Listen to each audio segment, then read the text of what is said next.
our days are full, they're hectic, they can be overwhelming, and the one thing I do every day is I try, before I get up, I don't touch my phone.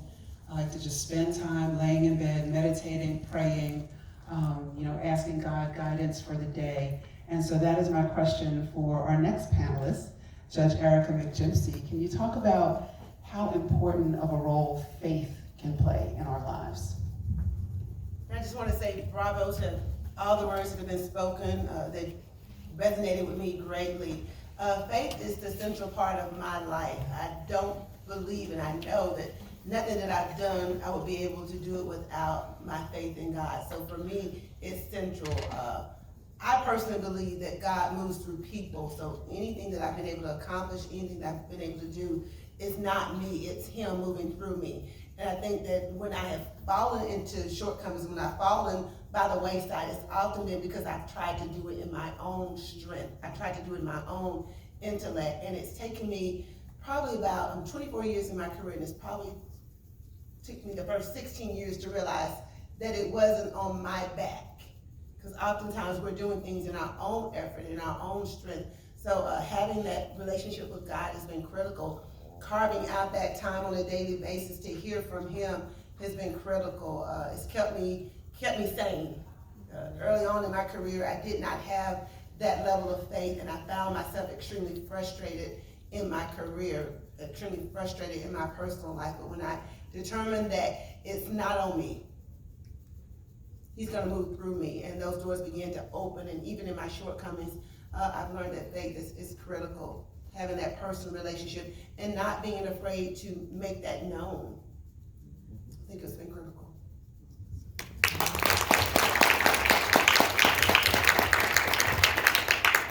Now, the next subject is something I'm sure we can all relate to as well. So this past year has been extremely hectic for me. So I kept my Sunday show on the radio station. So I was still doing a Sunday morning show.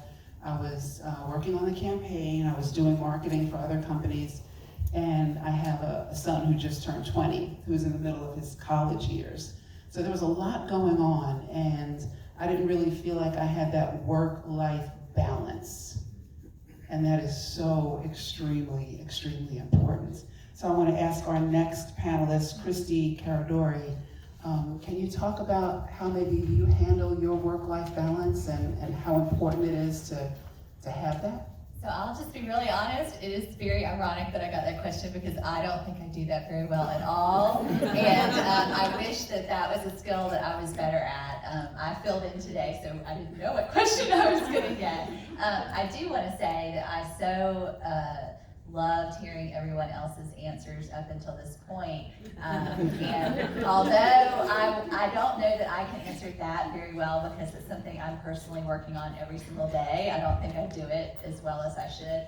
I do want to say that I'm extremely passionate about women supporting each other and making sure that we have a voice and we stand up for ourselves and we take credit for all the wonderful things that we do. And one of the things that I feel like I see in my workplace, and I see on my team, and I see in myself and my friends, is that when we get a compliment, we don't say thank you. We say, oh, it wasn't me, or oh, I can't take credit, and then we don't always support each other as women, and that always really bothers me. And I love Kristy's example too. No, I'm sorry, not Kristy's example, but the example somebody made about, oh, that was a great idea, Mary, when Mary's the first person that said it. And I do think as women we have to take care of ourselves, but we have to advocate for ourselves and then support each other. And in terms of work-life balance, I'm very sorry that I wasn't a good person to answer that question, but that is something that I am still personally struggling with, and so I don't think I'm a good person to answer that.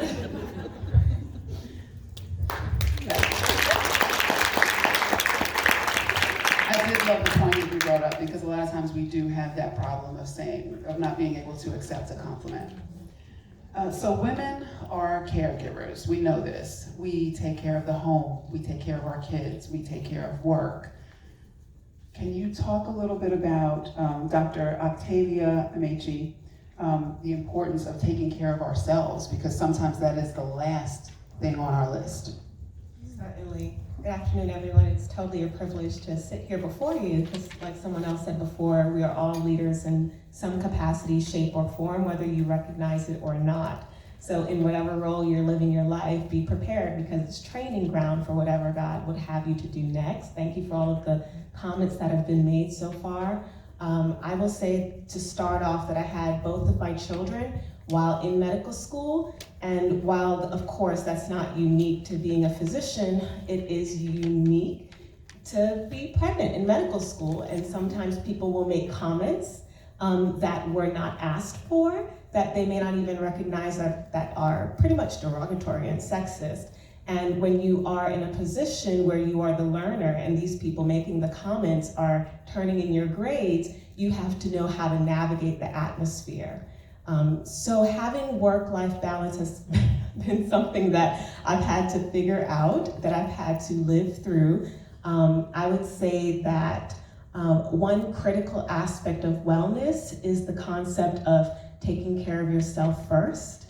The way that I take care of myself personally is I invest in my health and well-being and my spirituality every morning, very early in the morning. I won't say how early in the morning, but most often before the sun is even up. While my children are still asleep, while my husband is still in bed, I get up and I carve out a quiet time, and I have certain things that I do, because you can't do it all every day, but I alternate mornings, whether I hit the gym or whether I open up a scripture or I listen to an inspirational podcast or I sit and just meditate on my back patio and watch the sunrise. Sometimes I'll use that time and I'll think about patients that are in very difficult situations, and I'll just say a word of prayer over them and their family and what they're going through.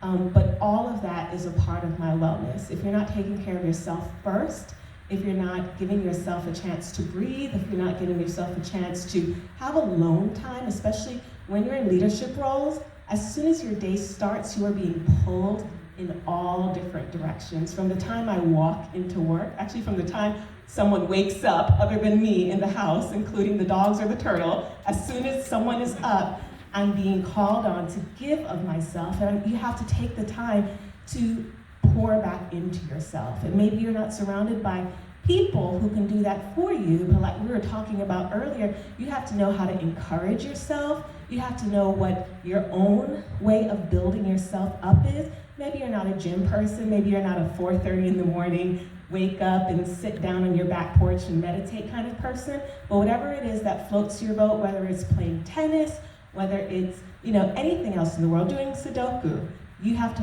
find the time to make sure that you are well and whole. And I'll just put in one last plug that mental health is something that's disregarded, and unfortunately a lot of funding is not put into it in any way, shape, or form. So if the place that you need to be poured into is in addressing things that may have happened to you, whether it's adverse childhood experiences, whether it's abandonment, whether it's hurt, whether it's financial stress, whether it's a child or a loved one that has done you wrong, take the time and find someone who is trained to manage that, right? Find the support systems that you need to build yourself up and encourage yourself in the Lord.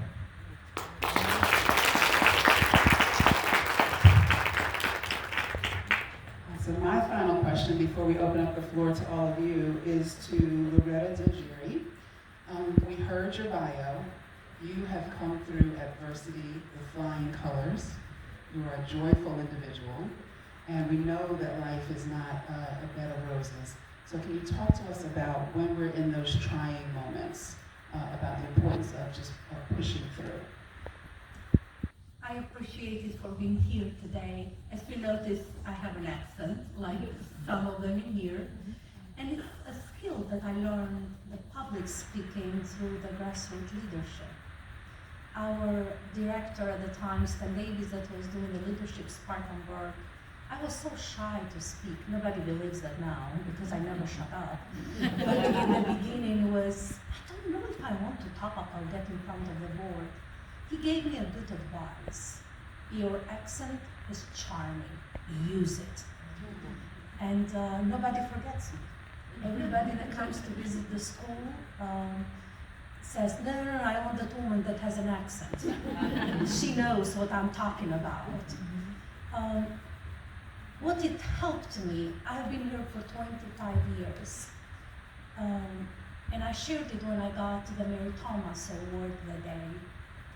If I wrote a letter to myself the day the plane was leaving Albania that was coming to the United States, I couldn't have said, you'll come to a great community that is going to love and support you.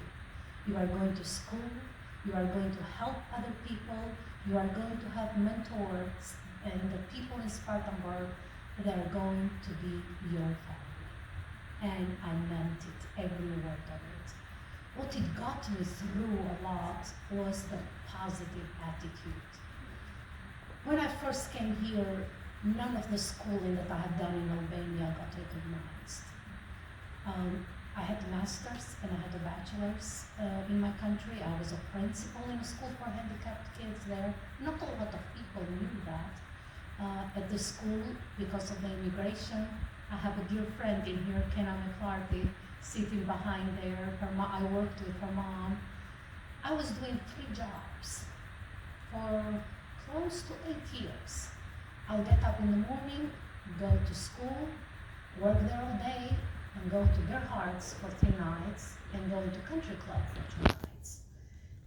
I wanted to prove that I can do it.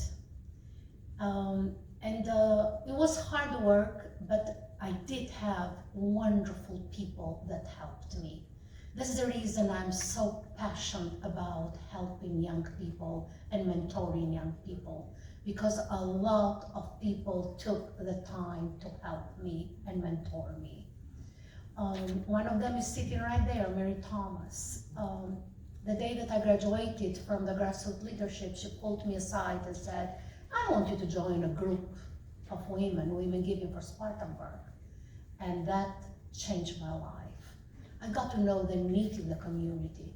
Coming from Albania, I did not know that there's poverty in Spartanburg. There are people that sleep on the street, and there was people that needed the help.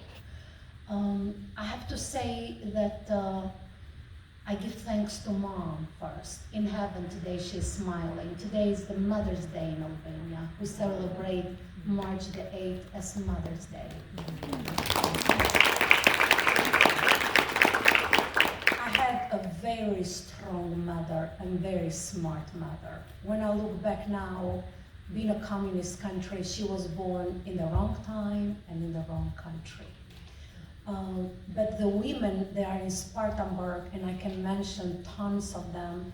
They really helped me and took time with me. I need to mention Miss Casey. Kena knows her very well. She's like my mom at the School for the Deaf and Blind. We awarded her yesterday for the Teacher's Day, because that's a special day in Albania. March 7th is the Teacher Day. She has served for 59 years at the School for the Deaf and Blind. And I always used to say, she worked for 43 years and it's her 16-year volunteering. She's 83 and still does Braille. I used to say, I want to be like Miss Casey when I grow up. But the strong women that I have had all my life have helped me. I never couldn't have thought that I'll start a doctorate degree at 48. I have 3 masters right now, and I'm finishing my PhD this year. But it was because, who couldn't have thought that a little girl from Albania coming in 93 is going to sit in this panel with these beautiful women, strong women of our community. But at the same time, it's that I want the young women, they are here to understand, and I'm sharing the story because you can achieve everything that you put your mind in. I am a testimony of that.